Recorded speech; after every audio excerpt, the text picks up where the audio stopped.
New vlog. તો આજે હું તમને સ્ટ્રોબેરી શ્રીખંડની રેસીપી આપવાની છું. તો એની માટે મેં આ દૂધને એક આખી રાત માટે મેં પહેલાં આગલે દિવસે મેળવી દેવાનું. મેળવી જાય પછી એક રાત માટે ફ્રીઝમાં મૂકવાનું અને પછી એક રાત માટે આપણે એને આવી રીતે પાણી કાઢવા માટે એટલે હંકડ કરવા માટે મૂકી દેવાનું ફ્રીઝમાં. તો આ બધી પ્રોસિજર થઈ ગઈ છે. મેં 1 લીટર દૂધ લીધેલું. હવે હું અહીંયા આગળ આને તો તમે જોઈ શકો છો કે આપણે સ્ટ્રોબેરી શ્રીખંડ બનાવો છો. તો એની માટે મેં આ હંકડ મેં કરી લીધું છે. અને આ આપણે અત્યારે સ્ટ્રોબેરી માર્કેટમાં બહુ જ ઇઝીલી અવેલેબલ છે. મેં આને ધોઈને સાફ કરી લીધી છે.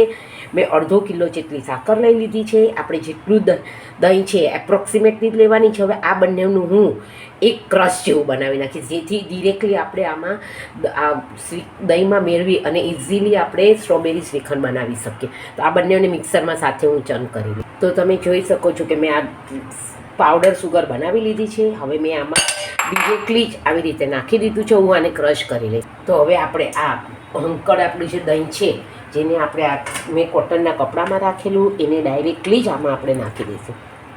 અને આપણે જે ક્રશ કર્યું છે એને પણ આમાં નાખી દઈશું આપણે.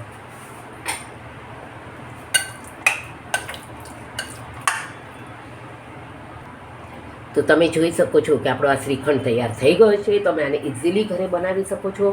તમે આ રેસીપી જરૂરથી ટ્રાય કરજો. તો thank you for watching my video. Like, share and subscribe. C you tomorrow.